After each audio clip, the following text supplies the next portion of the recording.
नमस्कार. श्री स्वामी समर्थ. 71 वर्षानंतर खूप दुर्मिळ योगायोग आपल्याला मिळणार आहे. शेवटचा 5वा श्रावणी सोमवार आहे आणि त्या दिवशी पिठोरी ही अमावस्या आहे.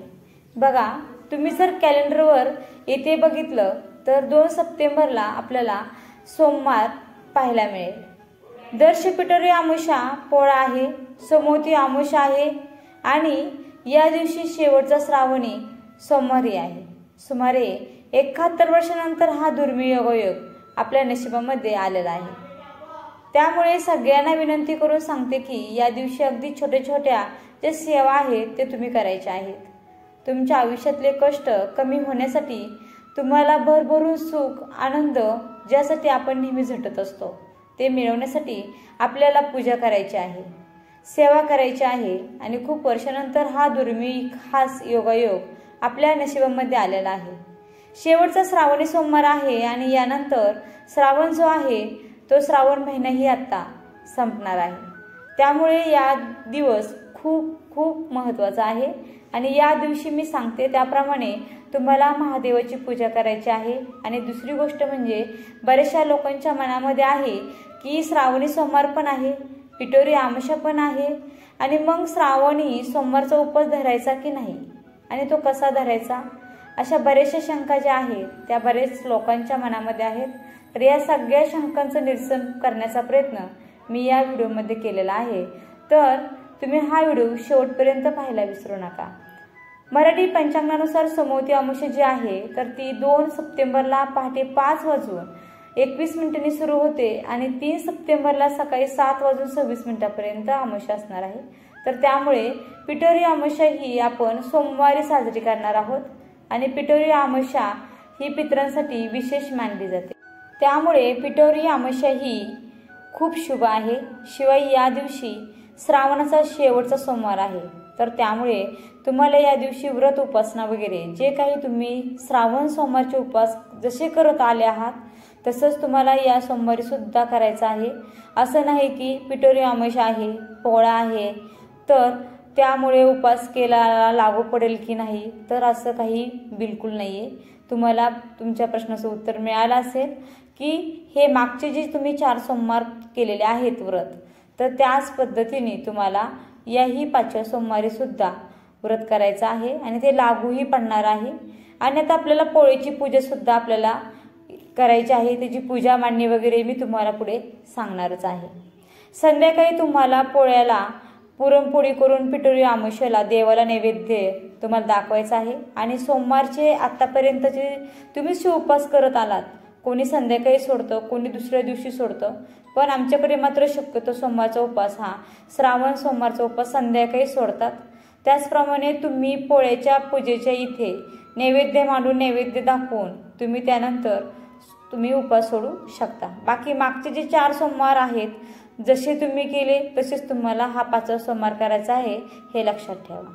आता दुसरी गोष्ट म्हणजे या 5व्या श्रावणी सोमवारची जी शिवमूठ जी आहे तर ती सातूची आहे. तर आतापर्यंत तुम्ही श्रावणी सोमवार केले नसतील ठीक आहे, पण हा जो श्रावणी सोमवार आहे जो हा खूप दुर्मिळ आहे आणि हा पुढे आपल्याला कधी मिळेल असा योगायोग सांगता येणार नाही. त्यामुळे तुम्ही या 5व्या श्रावणी सोमवारच्या दिवशी महादेवाची शिवलिंगाची तुम्ही पूजा करा. खूप खास दिवस आहे. संपूर्ण श्रावण महिना व्रत केल्याचं पुण्यफळ तुम्हाला एक श्रावणी सोमवार केल्यामुळे मिळू शकतं. आता आपण पूजा कशी करायची ते बघूयात. तुमच्या घरात शिवलिंग असेल देवघरामध्ये तर त्याची आपल्याला पूजा करायची आहे. जर नसेल तर तुम्ही त्याचं चित्र काढा शिवलिंगाची, किंवा तुम्ही वाळूच्या मातीचं शिवलिंग सुद्धा स्वतः घरी बनवू शकता. आणि तुमच्या देवघरातलं शिवलिंग तुम्हाला तामणामध्ये घ्यायचं आहे. जर मातीचं वाळूचं बनवलं तर तेही ताटात वगैरे असं बनवा. त्याच्यावरती 11 वेळेस तुम्हाला पाणी ओम नमः शिवाय ओम नमः शिवाय असं 11 वेळेस तुम्हाला कच्च्या दुधाने, नंतर पंचामृताने ओम नमः शिवाय असं 11 वेळेस म्हणून आणि शेवटी पाण्याने ओम नमः शिवाय 11 वेळा म्हणून शिवलिंगाचा स्वतः घरी अभिषेक करायचा. पहिला दुधाने, नंतर पंचामृत, नंतर पाण्याने. शिवलिंग स्वच्छ पुसून तुम्हाला देवघरामध्ये किंवा एखाद्या छोट्याशा ताटलीमध्ये पाटावर तुम्हाला ते ठेवून शिवलिंगाला महादेवाच्या आवडत्या गोष्टी भस्म अर्पण करायचं आहे. पांढरे फूल, सगळ्यात महत्त्वाचं म्हणजे बेलपान, एक तरी बेलाचं पान अर्पण करायचंच आहे। तर या शिवलिंगावर आपण ज्या वस्तू वाहतो त्या सगळ्या अर्पण करायच्या आहेत। गोकर्णीचं फूल, धोत्र्याचं फूल, फळ, यातल्या जमतील त्या गोष्टी अर्पण करा, नाही जमत तर ते पण बेलाचं पान आणि एक पांढरं फूल किमान तुम्हाला अर्पण करायचं आहे। आणि त्यानंतर या दिवसाची जी शिवमूठ आहे सातूची ती व्हायची आहे। 5व्या सोमवारची शिवमूठ जी आहे ती सातूची आहे आणि त्याच्यावर थोडंसं पाणी टाकायचं आणि तुम्हाला त्याची शिवमूठ 3दा अर्पण करायची आहे। शिवा शिवा महादेवा, माझी शिवमूठ ईश्वरा देवा, मनातील इच्छा पूर्ण करा महादेवा, असं म्हणत तुम्हाला शिवमूठ अर्पण करायची आहे, उभी करायची आहे आणि अशी सोप्या पद्धतीने तुम्हाला शिवलिंगाची पूजा करायची आहे। अमावस्या तिथी असल्यामुळे आपल्याला या दिवशी माता लक्ष्मी आणि भगवान विष्णूची पण सेवा करायची आहे। देवघरामध्ये माता लक्ष्मी, भगवान विष्णूंचा फोटो असेल, त्याला हळदी कुंकू, अक्षदा अर्पण करा, अक्षदा अखंड असाव्यात।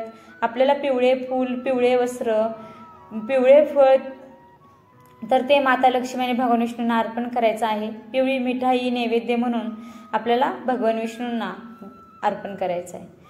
अशी अगदी सोप्या साध्या पद्धतीने आपल्याला पूजा करायची आहे, कारण या दिवशी अमावस्या सुद्धा आहे आणि हे विसरू नका। तुम्ही अमावस्याला जे काही उपाय करता ते या दिवशी आवर्जून करा, त्याचं 100% फळ तुम्हाला मिळणार आहे। कारण हा दुर्मिळ योगायोग असल्यामुळे दुप्पट तिप्पटीने आपल्याला केलेल्या सेवेचं फळ मिळणार आहे, हे तुम्ही विसरू नका। आणि लक्षात ठेवा, तुम्ही आतापर्यंत जे 4 सोमवार नसतील केले, ते चुकले असतील तर कृपा करून शेवटचा श्रावणी सोमवार आपल्या नशिबामध्ये आलेला आहे, असा दुर्मिळ योगायोग आलेला आहे। तर त्यामुळे नक्की या दिवशी तुम्ही वरील सांगितल्या पद्धतीने पूजा एकदम व्यवस्थित करा। अमावस्या तिथीला आपण माता लक्ष्मी, भगवान विष्णूंची सेवा करतो तसं करा। आणि ही जी पिठोरी अमावस्या आहे ना, अमावस्याला आपण काही पितृदोष आपल्याला लागलेला असेल तर त्याच्यापासून मुक्ती मिळवण्यासाठी आपल्याला फायदा करून घ्यायचा आहे, काही उपाय करायचे आहेत, तर ते आपण पाहूयात। पिंपळाच्या झाडाची सुद्धा आपल्याला या दिवशी सेवा करायची आहे। अमावस्याला पिंपळाच्या झाडाजवळ आपल्याला दिवा लावायचा आहे, पिंपळाच्या झाडाची पूजा करायची आहे, झाडाला पाणी अर्पण करायचं आहे आणि तेथे तुम्हाला कणकेचा दिवा बनवायचा आणि त्या दिव्यात मोहरीचं तेल घालून तो दिवा पिंपळाच्या झाडाखाली लावायचा आहे। जर पिंपळाच्या झाडाला जाता नाही आलं तर काय करायचे, जर आपल्या पिंपळाच्या झाडाला जाता नाही आलं तर पिठोरी अमावस्याला संध्याकाळी आपल्याला पुढील उपाय करायचा आहे। सूर्यास्तापूर्वी पूजेच्या ठिकाणी आणि मुख्य दाराजवळ कणकीचं दिवे करून त्यात तिळाचं तेल घाला आणि हा दिवा दरवाजाजवळ लावा। ताटात मिठाई, फळे, तांदूळ आणि कणकेचा दिवा हे सगळे एकत्र ठेवायचं आणि हे दिवे शिवमंदिरात देखील तुम्ही ठेवू शकता। त्यामुळे जीवनातील सर्व दुःख, संकटे दूर होतात आणि आपल्या दारातही या पद्धतीने ठेवायचे। असे दिवे बनवून आपण आपल्या देव्हाऱ्यासमोर पण ठेवू शकता। अशा प्रकारे आपल्याला हा दिवस आनंदाने साजरा करायचा आहे, घरात प्रसन्न वातावरण ठेवायचं आहे। लक्षात ठेवा, हिंदू धर्मात पिठोरी अमावस्येला पितरांना स्नान, दान, पूजा आणि नैवेद्य याला विशेष महत्त्व आहे। या दिवशी दान सुद्धा तुम्ही करायचं आहे तुमच्यानुसार। पिठोरी अमावस्येला पितरांना नैवेद्य अर्पण केल्याने सुद्धा पितृदोषापासून होणाऱ्या त्रासापासून आपल्याला मुक्ती मिळू शकते। सूर्याला अगरबत्ती आणि दिव्याने ओवाळा, त्यानंतर सूर्याला नमस्कार करून सुखी जीवनासाठी प्रार्थना करा। ओम सूर्याय नमः या मंत्राचा जप करून सूर्याला पाणी अर्पण करायचे सकाळी उठल्यानंतर सोमवारी। पिठोरी अमावस्या, त्यामुळे नक्की या दिवशी काही सेवा करा, उपाय करा सांगितल्याप्रमाणे आणि या दिवसाचे भरभरून फळ जे आहे, पुण्य जे आहे ते मिळवून घ्या। तर ही अतिशय महत्त्वाची माहिती मी तुमच्यापर्यंत पोहोचवण्याची प्रयत्न केलेला आहे। माहिती कशी वाटली? व्हिडिओला लाईक, शेअर आणि सबस्क्राईब करायला विसरू नका। धन्यवाद।